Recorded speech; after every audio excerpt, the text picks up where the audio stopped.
Hey there, and welcome back into the Direct Selling Accelerator podcast. My name is Sam Hind, and I have the absolute pleasure every week of being able to introduce to you amazing individuals that I get the pleasure of meeting from around the globe. And today is absolutely no exception. About 2 years ago, I was speaking at the Speakers Showcase at the DSA Australia Speakers Showcase Conference, and I met an amazing individual who inspired me to be a better version of who I am today. This amazing individual is Tammi Kirkness. Now, Tammi is not only a speaker at conference, coach and the founder of Vision Scope Coaching. Tammi gets to work all over the globe teaching people how to deal with anxiety. She helps people understand when they're experiencing it and how to identify ways that they can go about overcoming it. The amazing thing about Tammi is not only has she taken the information that she has that she's used to inspire people globally, but she also turned it into a beautiful book, which is one of my very favorites that sits on my bookshelf. She's also got an incredible new release coming, and we're going to talk about that during the podcast today. All of this aside, Tammi is an absolute inspiration. She's just had her first daughter, Ruby, and she's taken the time out of her busy schedule as a new mum and a business owner to speak to us about the implications that anxiety can have on us in our everyday and how we can go about being a better version of ourselves and cope in those difficult situations that I know so many of us are dealing with every day right now. So I can't wait to share this episode with you. I know that for so many, this in itself will be game-changing. I can't wait to share with you her new book and what she's going to be doing in the future. So jump on in, listen into this episode. I know you're going to love it as much as I did, and enjoy.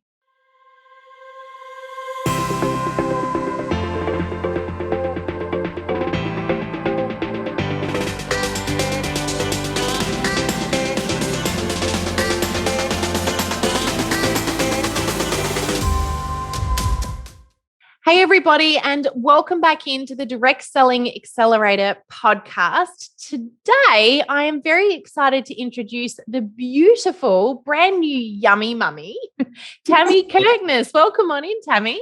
Hey, Sam. Thanks for having me. Now, I'm really excited about this conversation because we've just been chatting away.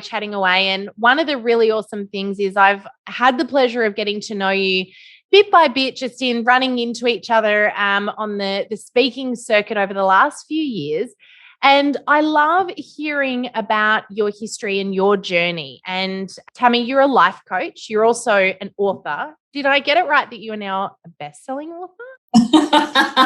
I am. It's very exciting. It's internationally best-selling. I am still pinching myself. It's amazing. That's awesome. I love it. We're going to talk about the book. I'm not going to reveal it just yet because I was just saying this is one of my absolute favorite books on my bookshelf. So we're going to talk about it in a moment. But you're also a brand spanking new mum of little baby Ruby, who's now 6 months old. 6 months old today. Wow. Okay. So tell us a little bit, for those of those of our listeners that have no idea who Tammi is, tell us a little bit about Tammi. So I run a business called Vision Scope Coaching, and I am a life coach and wellness consultant. So what that looks like in an everyday picture is I do one-on-one coaching predominantly for women who want to make an impact on their own lives, their community, and the world at large. Yep. I also speak on the conference circuits about all things related to wellness and becoming the very best version of ourselves.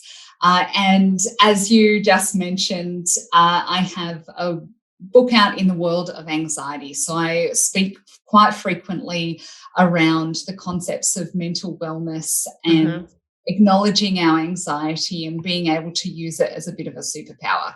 Wow. Okay. So I'm excited to hear about this today because I think this is such an important topic right now.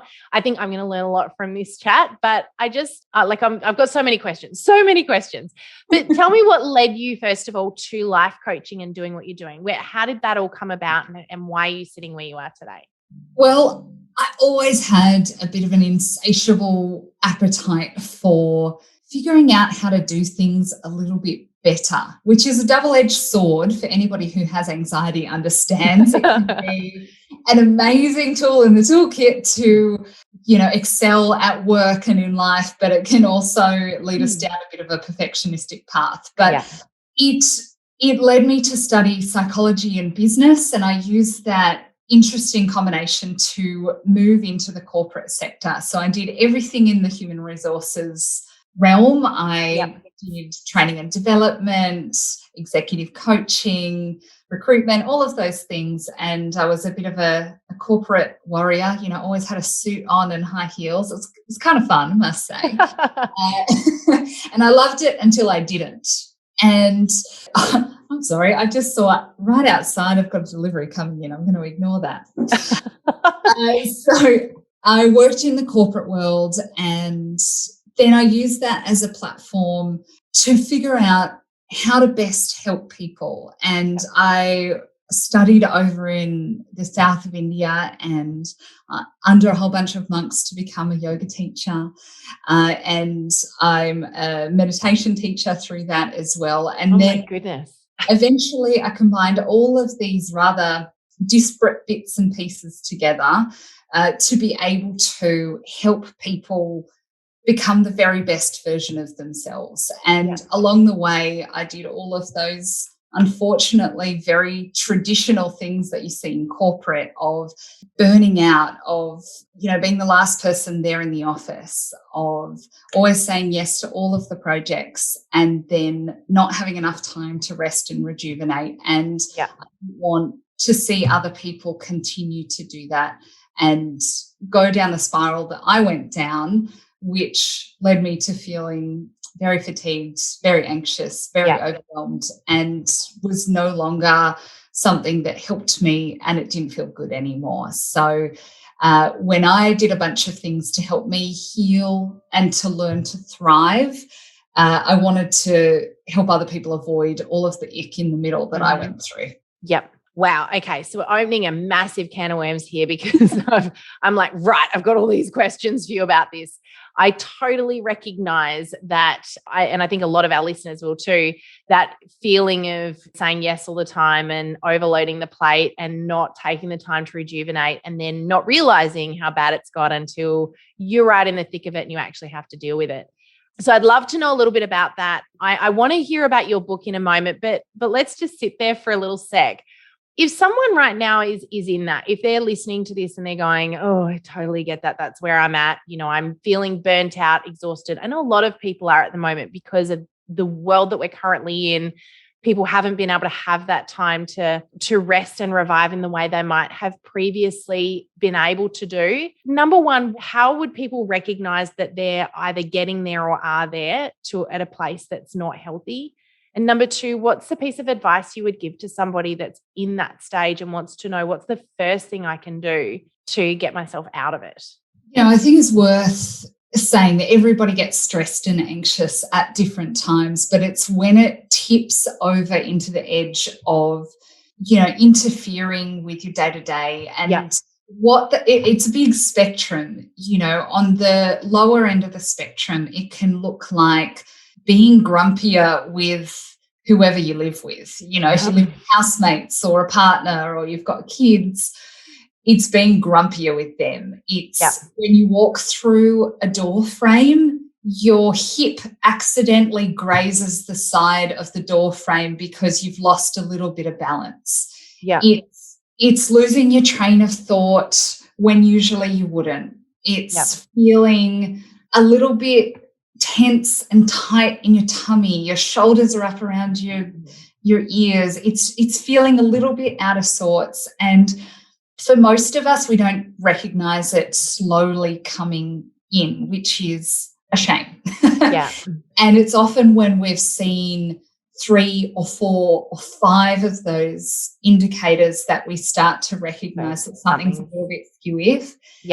And then on that spectrum, when we look much further down, where it's impacting so heavily on your day that, it's impacting your ability to parent or to go to the grocery store or to do your online shopping or to show up at work. And we don't want it to get to that point. So we want to recognize it in the middle. And if we have recognized that something's gone a little bit off center in some way, That's where we want to do what's referred to as a pattern interrupt, which is we're on a regular pattern. We can see that we're going down the stressed, sad, anxious pathway. Okay, we need to cut off that pattern. I'm going to do it. There are so many ways to do it. One of the easiest ways is to make a change in your physiology. And if you think about a gazelle or a lion on the savannah, and they've just had a really scary thing, something's going to eat them, or they're going to fall off a cliff or something, they don't go and have a big chat about it because they can't in the moment. They stand there and they shake themselves. They shake it off, literally. And Really? so if you ever watch a David Attenborough kind of thing, if you see a gazelle that's just had a near miss, they'll stop and they'll shake everything off. And Wow. yeah, I know, it's amazing. It expels and expends all of that tension in their bodies, and we can do the same thing. Right. So, I like that. Shake it off. Bit of Taylor Swift going on in here. Taylor Swift. So easiest, you start from your toes and go all the way up to your head. So you'd literally stand up, shake your right leg, shake your left leg, shake your right arm, shake your left arm, give your torso a bit of a wiggle, flick your fingers a few times, jiggle your head side to side a few times. And it really helps expel all of that nervous, tight, clenching energy that you've kind of been holding within your muscles and in your cellular memory. So you want to flick all of that off. And bonus, if you want to make it a bit fun, you can do it to some music.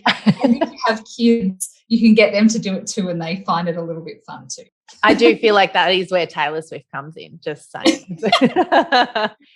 Okay, that's really cool. That is something that people can do, and I love that.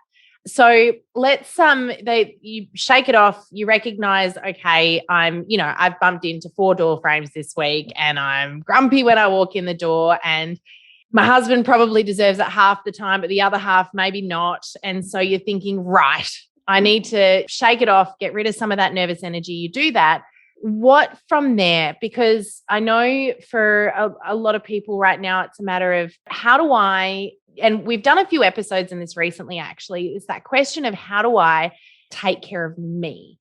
What can I do for myself right now? Because sometimes this might just be me, but I feel like when you're right in the thick of the challenge, sometimes, you get asked, what do you want? What do you need? And you can't answer that question. It's like, I don't know. I don't know what I want. I don't know what I need. I don't know if anyone else feels that. Is that just me? But that is literally how the brain works. If you're feeling like you're in a threatened state, the emotional part of the brain takes over, and that's not the part of the brain that is rational.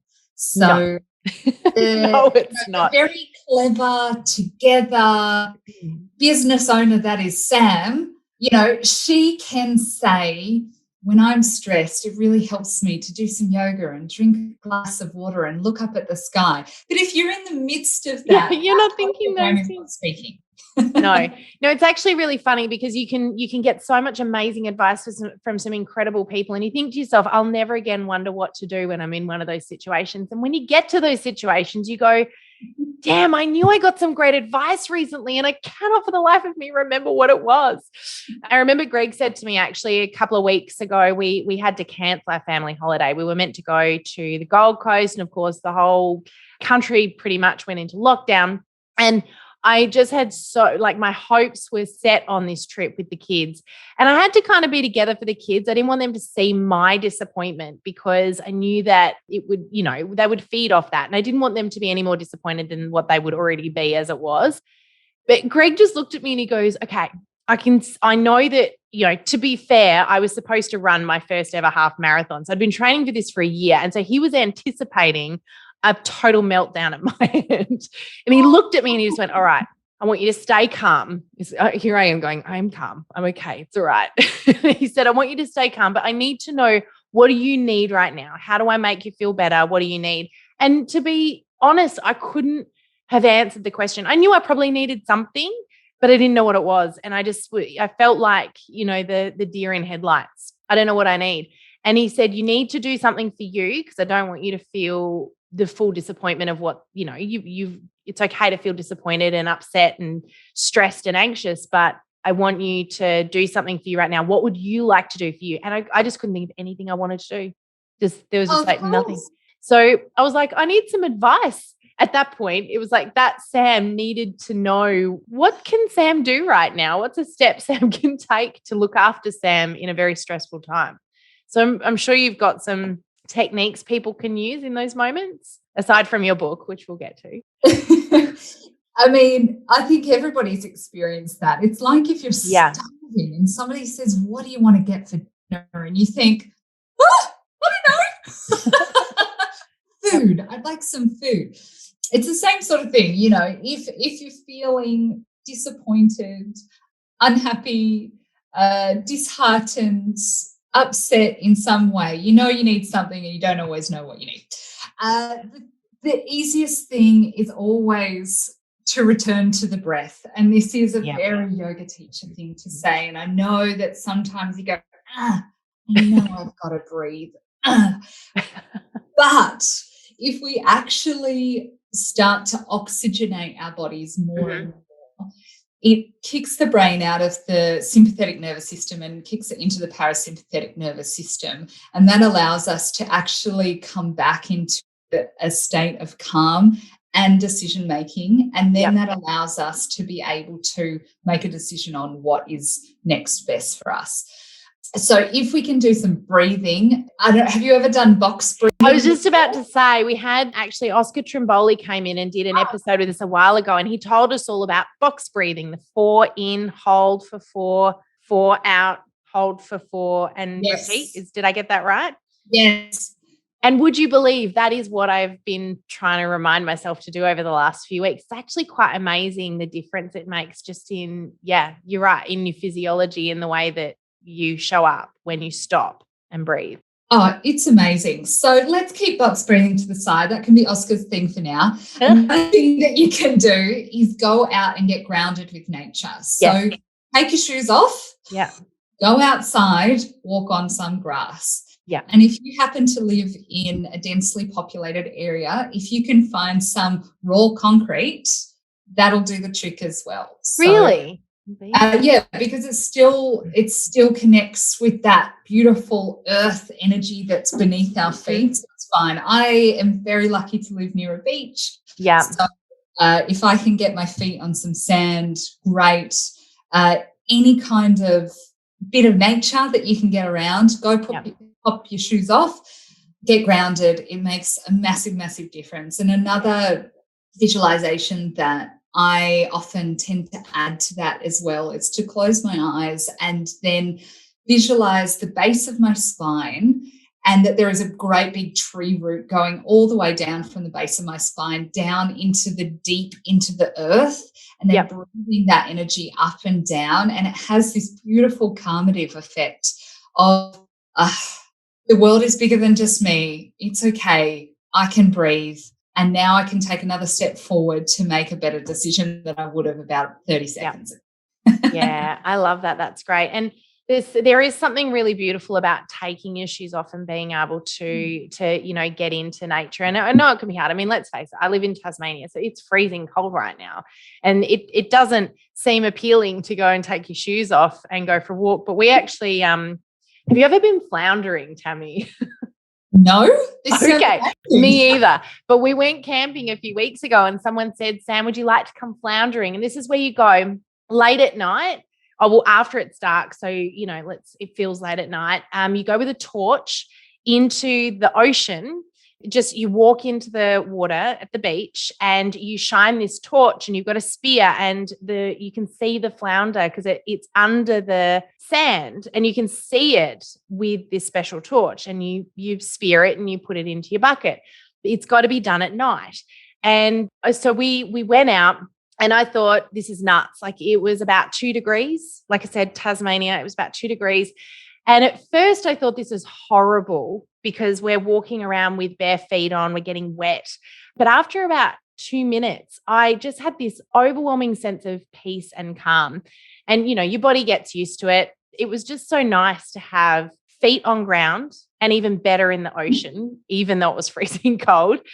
So yeah, it was just a really good reminder that even in winter, sometimes, you got to kind of do what you don't want to do and get out there and take your shoes off and go for a bit of a walk in nature. So yeah. Oh, I love it. And I think it's worth reminding everybody that we all kind of know this stuff. Sometimes we just need a tap on the shoulder to go, oh, yes, what a good idea to be in fresh air, take my shoes off. Yes, we'll do that. Yeah. Okay, so Tammi, let's talk a little bit about your book. Now, I'm just going to show this little baby because we're going to talk about this, but just as we do, I would really like to hear from you about why you wrote this, because you've got a beautiful introduction in here. I reread it a couple of days ago, and to be fair, like I was in tears reading your little story because I feel like it hit so close to home, and I think it will for so many of our listeners as well. Do you want to tell us a little bit about the motivation behind this?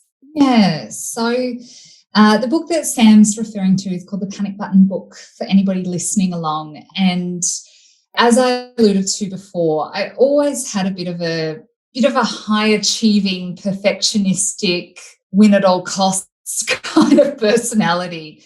And it wasn't until I was, I think I was 20 and I was working in an office in Melbourne, and I was working as a recruitment consultant there. And then one day sitting at my desk out of the blue, I clutched my chest and I thought I was having a heart attack. And I was really embarrassed by this for some reason. I very casually picked up my handbag and went downstairs, got in a cab and went to the emergency room, and they hooked me up to all the ECG monitors and all of that sort of thing. And cut a long story short, a doctor came back about four hours later and said, good news is that your heart is fine. The bad news is I think you had a panic attack. Has this happened before? And oh gosh, you could have just knocked me over with a feather. I never had thought that was going to be me. And the irony was that I have done a degree in psychology. Yeah.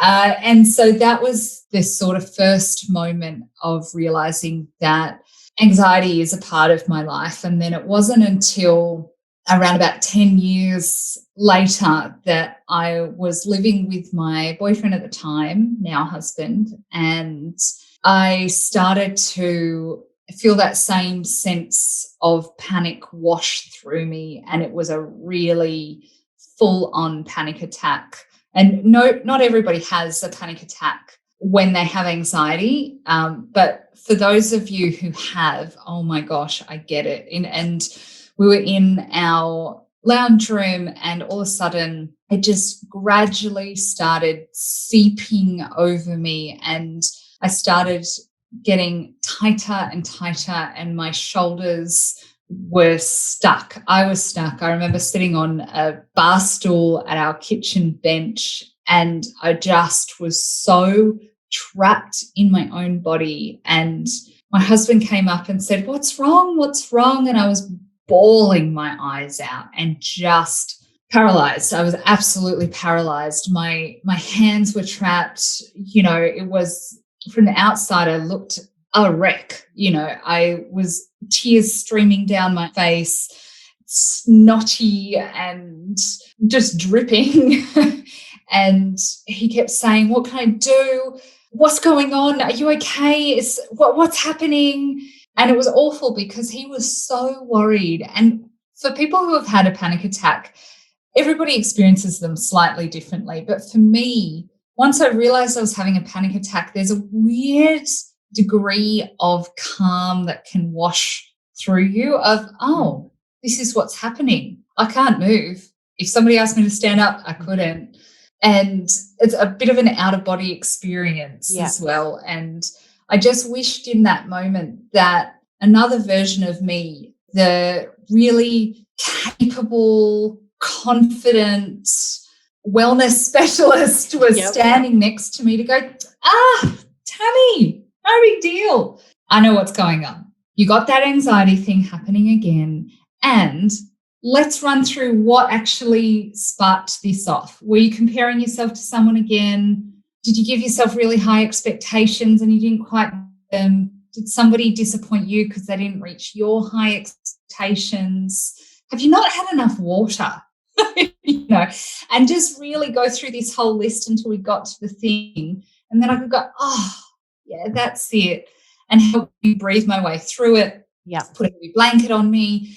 I just wished that person, that other alternate version of me was standing there, and it would have given my boyfriend at the time some respite as well, and given him some support. And eventually, I was able to come out of it. And I mean, it's a horrible experience. And then the next day, it feels like you've run a marathon because your body has gone through such trauma, holding that much fear in your body, that your muscles literally ache. And so about a week later, I was thinking, oh my goodness, that cannot be how I live my life. That just doesn't work for me. If this happens again, what am I going to do? And so I got out a little cheapy notebook and a pen, and I wrote myself a whole bunch of questions that I could talk my way through if it happened again. And there were questions like, are you comparing yourself to someone else? No. And then you go to the next question. Yes. Tammi, just do these 3 things. Yep. And a whole bunch of questions like that. And I used it myself for a year, and it was super helpful. And then after a while, I thought, I think other people might like this too. Yes, they will. For other people. And so I attempted to publish it, had a bunch of rejections, yada, yada, yada. It's now a published book. And that's how it came about. That's awesome. I love this so much because, sometimes when you're in those moments, we've already touched on this, you don't know what you need, you don't know what you want. And you don't want to overcomplicate the situation either, because sometimes it can, I know, hand up, I absolutely suffer from anxiety. I haven't had a panic attack, but I think anyone who is a high performer, a perfectionist, I feel like entrepreneurs, particularly female entrepreneurs, tend to load themselves up with so much stuff that it's fairly natural that at some point it's something that many of them experience. And I know that when you get into those moments, it's like you want to simplify things. And what I really love about this so much is just how simple it is. Like, I'm just looking at it now. Okay, first question, are your muscles feeling tense? And you've just got this yes or no, yes. And you've got a little process you go through, which is just that physiology thing, and no, turn to the next page. And it's just so simple. It's so beautiful and so simple. And so, yeah, I really appreciate you sharing this, because for me, this is like, you just need things to be really simple at those points. You don't want to pick up a great big book that you've got to read through and get to the end to figure out what on earth to do next. Yeah. I have lots and lots of books on anxiety, and most of them are 70,000 words. And while they are wonderful and full of insight and have helped me in other ways, I tell you what, if I'm feeling a bit, I don't want to read 5 chapters. Yeah. Are you feeling tender, vulnerable, or sensitive right now? I feel like that's like a yes 90% of the time. But it's just so simple and easy. And can I just say as well, oh my goodness, are you feeling unprepared for something? The thing that I really love, can I just say, is, and like massive plug here, this is just one of the most beautiful books we've got sitting on our bookshelf. We've talked about our reading list. We've got some gorgeous books over there that our team use that we have got in our reading list as well, for the accelerated reading list, which we'll talk about in a moment. But like, I just love this so much. And it's like all textured and nice. I just said to you before, like, I just love picking it up and playing with it, because it's just such a gorgeous little book. Yeah, I love it too. I feel very grateful for the amazing design work that the publishers did. And to be fair, it's handbag size. So, if you need something like quick access, you got it in your handbag. How easy is that? You've got a panic button on hand. I love it. I go to my bedside table. On the bedside table, there you go. Well, I guess it's about as well, where do you need something? Maybe you need 3 or 4 copies. Like in my world, really, it probably makes sense. Have it on the bedside table, have another one in my handbag, have one on my desk at work, give Greg one. Get a few copies. We'll put the link in the show notes so you can get a few copies. But just because I've got some more questions for you, but before we get to those, you do have some very exciting news though, because now it has a baby brother or sister. Yeah, yes, it does. It's very exciting. The Panic Button book for kids has Yay! just been released, which is And such a thrill. such amazingly perfect timing, because being a mum of, now, I was just saying this to you before, 3 teenagers and 1 not yet teenager, I can so see the value in this for kids right now, given the world that we're in at the moment. What inspired you to do a kids version? Popular demand. I never thought I'd say that, and I feel a little bit, I'm not quite sure, but as the original adults book came out, parent after parent kept saying, "Oh, do you have one for kids? My 8-year-old needs that, or my 12-year-old Yes. is struggling with this or this." So, Yeah. yeah, and it's something that's very close to my heart, because one of the jobs that I used to do was I worked as a clinician in Notting Hill in London, where I worked with predominantly kids who had learning difficulties. So everything from autism through to dyslexia. And when somebody has a learning difficulty, the comorbidity rate of having something else going on in the mental landscape is really high. And so a lot of the kids that I worked with had worried little minds. And so I had a lot of exposure to working with kids who worried more than the average kid. And so Yeah. this is such a privilege to be able to move into the homes of primary school aged kids, Yep. to be able to help them breathe a little bit easier and worry a little bit less. Yeah. I think it's just so beautiful, Tammi. And I, like, as a mum, I know that you're only a new mum, but I can say as a more experienced mum that's been around the block a few times with my kids, I am so excited for this. And I'm going to be getting a copy for my 8-year-old. But my question to you is, for what age do you recommend which book? You know, if you've got teenage kids, do you recommend the Panic Button? Is, you know, what age bracket is for your new kids version? The kids version is officially 7 to 11 years old. Yep. However, all of the scenarios in there, realistically, we can use as adults as well. So if you're thinking sort of up to your 13-year-olds, I'd go the kids version, and then 14 and up, I'd go the adults version. Yep. I love that. I just want to quickly share a little bit out of here, because there's all of these scenarios that I can totally recognize. And I'm sure that for so many of our listeners, they will too. But something like, are you worrying about something that's outside of your control? If it's no, obviously you move on to the next page. But if it's yes, it's really, I love that it's just such simple, easy steps. So get out a pen and paper. In 2 bullet point lists, write down what you can and can't control in this situation. For the list of what you can't control, visualize putting it into a long vacuum tube that sucks it up and deposits everything directly into the sky and out of your hands. I love that visualization, and it's so powerful. And for the list of what you can control, do one tiny thing that boosts it, and then discard the piece of paper. I just think that's so simple and beautiful. So yeah, I'm going to be getting copies of these for all of my kids. I was actually telling you just before we came in, you've got your beautiful Ruby, who's 6 months old today. So happy 6-month birthday to her. And I asked you how you were doing, and you were like, "Oh, it's amazing. It's so good. I love being a mum." And I think it's just so awesome. And I explained to you that I feel like, I rang my mum a few weeks ago and just went, "Mum, I'm really mad at you right now. Because when I had my kids, when I fell pregnant, you told me, oh, you know, you're going to be tired. You got to prepare yourself for sleepless nights, for kids that are up all night, for teething, for tantrums."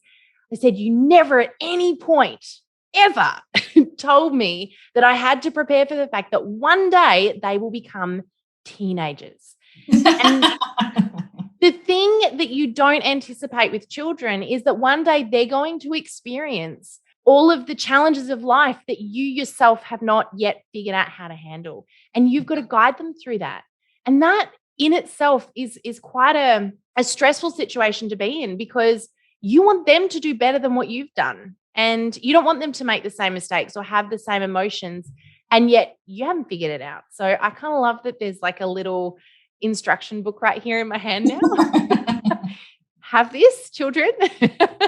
Read this and then come back and see me and we'll talk it through. But no, I think it's fantastic.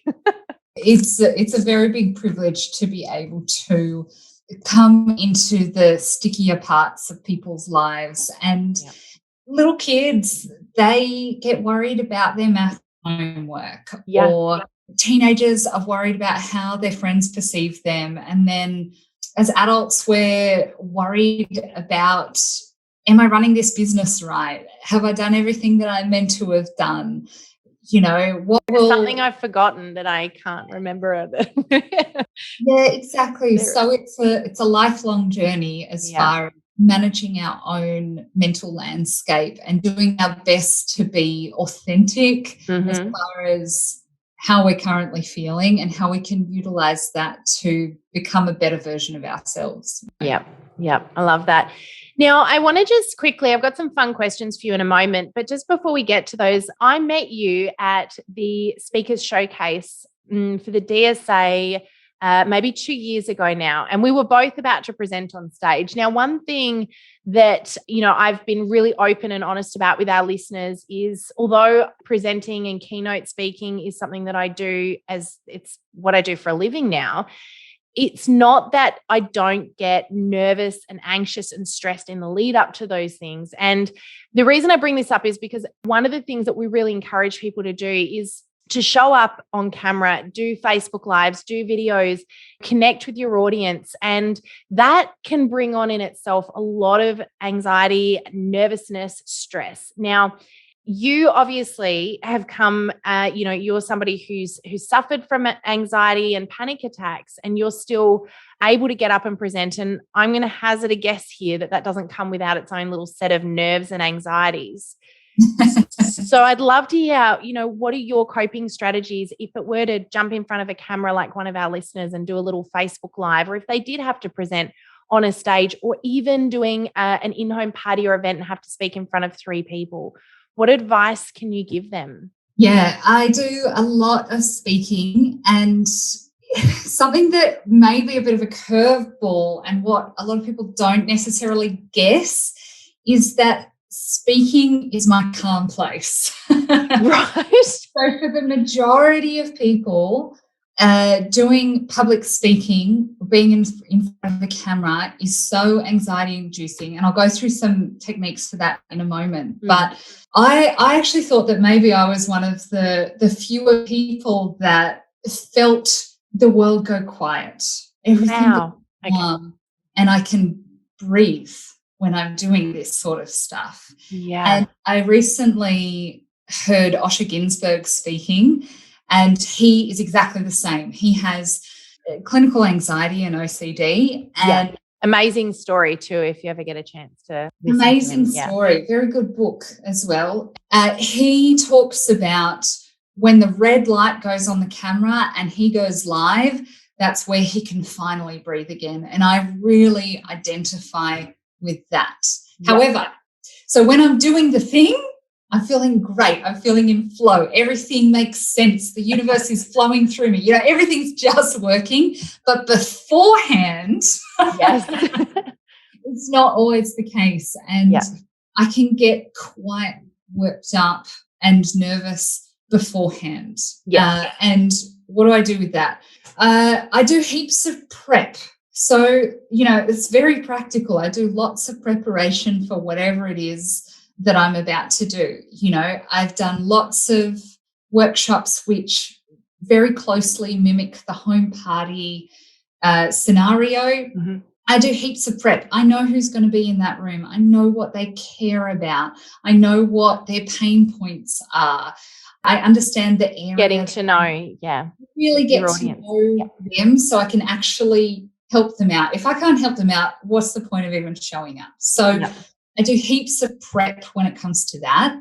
Another thing I do is I make really strong intentions before I do anything. So if I'm going to speak to a group of 3 people, or I'm going to speak to an auditorium of hundreds, I'm still doing the exact same process beforehand, which is to call on the highest part of myself. And for those who have a spiritual based practice, they might do something similar to this, which is to call on the knowledge around them and call on the wisdom around them to say, please flow through me to help me do the best possible job that I can do to be able to serve these people in this room for exactly what it is that they need, not what I think that they need. Yes.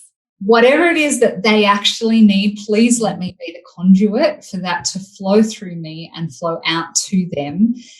And once I've done that, and you can do that in so many different ways, it actually takes the pressure off, because I think, I'm just the tube that all of that good stuff is going through. I'm the tap that water is flowing through. Yeah. So I just have to make sure that I'm feeling confident enough and caring enough and grounded enough to be able to hold the energy of those people and that message. And if I do all of those things, that's my job. That's all I have to do. And by being able to do that and surrender that it's my job to do all of this stuff, and actually I'm just the conduit for the messaging and the information that those people need at this point, boy, oh boy, does it take the pressure off. Yeah. So that is a massive thing. And, you can do your other little tidbits of doing your power posing with your hands on your hips and your shoulders behind you. You can make sure you're hydrated. You can practice in front of the mirror, do your affirmations, do all of those sort of things. But for me, doing that invocation and setting that intention beforehand really helps cut the nerves before I can deliver whatever that message is going to be. Yeah, awesome. I love that. And really powerful as well to sort of take that pressure off, because really it is what it is at the end of the day. So a few little fun questions I've got for you now, just as we wrap up. The first thing I want to know is your favorite book for our accelerator book list. I am such a bookworm. I love it. I list so many, but one of my favorites is The Gifts of Imperfection by Brené Brown. Oh, good one. Yes. I don't know if have you already got this on your bookshelf? No, Brené Brown, I've got two of her other books. One of them I'm currently reading, and one of our team members is reading. And I love Brené Brown. I actually really enjoy reading her more than I enjoy listening to her. But I know different people have got different opinions on that. But I find she's really great with the storytelling side of things. Oh, amazing. Yes. If anybody is identifying with a lot of what I've said, that's another great book for you. Yeah, awesome. Love it. Fantastic. And so, Tammi, if you could have one superpower, what would that be? I had to think about this, and I think the superpower that I would have is to take away people's pain and be able to take away their pain emotionally, mentally, spiritually, physically, because if you can do that, then that person can just do anything. They can do the thing that they were put here to do. And I think that is one of the most magical things to watch, is somebody just in their element, eyes big, sparkling, big heart, shoulders back. There's something so magical and special and tangible and beautiful about watching them do that thing. And if I could just suck out the bits that are in the way, that would be like, it's so beautiful hearing you say that. But, as you're saying it, I'm thinking, that's what you do though. That's what you do. That's what you do for a living. And it's so beautiful that you get to show up every day and help people with that. So I think it's awesome that you want that as your superpower. I already think it is your superpower. Oh, that's very kind. Thank you. So favorite quote, Tammi? I brought it along. It's one by Howard Thurman. Mm-hmm. He says, don't ask yourself what the world needs. Ask yourself what makes you come alive, because what the world needs is people who come alive. Oh, I love it. So good. All tingles. It's good. And last question, but certainly not least, if you could go back in time and if you could say one thing to your past self, what would that be? I don't know if my past self would listen, but if she was going to listen. That wasn't part of the question for a good reason. I would tell her to take the pressure off, play more, have more fun. Don't worry so much about getting good grades and trying so hard. Stop the addiction to achievement. Breathe more. Good way of putting it. So good. Well, look, I've really loved chatting with you today, Tammi. Thank you so much for sharing with us. Thank you for your book. I think it's absolutely beautiful, and it's clearly a piece of your heart that you're putting out there to help with the healing. And I just think that's amazing. So thank you in so many ways. And thank you for your time today. Oh, thank you so much. I've had such a nice time. Such a pleasure. Now we're going to pop the link in the show notes because when this episode comes out, your brand new panic button for kids will be out. So we'll put the link in the show notes for people to grab a copy of either book. So I think you've got it there. Do you want to hold it up so those watching can see? Yay, how cool. And I've got you up. So grab yourself a copy. I've given this as gifts to people. I love it because aside from the fact that it's so incredibly practical, it's actually just really beautiful. So thank you for sharing. And if anyone wants to reach out, Tammi, if they want to get to know a little bit more about what you do, how can they reach out to you? How can they find out a little bit more about Tammi Kirkness? So I'm on Instagram at Tammi Kirkness, Tammi with an I. And my website is visionscopecoaching.com, and you can find all sorts of things about my books on there. I have an e-course for those with high functioning anxiety. I have meditations on there and links for one-on-one coaching as well. Sensational. We'll put all of those in the show notes. But thank you again so much for joining us today. I really appreciate your time and I appreciate your heart that you've shared with us all. So thank you. Oh, it's such a pleasure. Thanks, Sam. Cool. Thanks, everybody, for tuning in again this week. We look forward to seeing you on the Direct Selling Accelerator podcast again next week. But for now, take care and bye for now, everybody.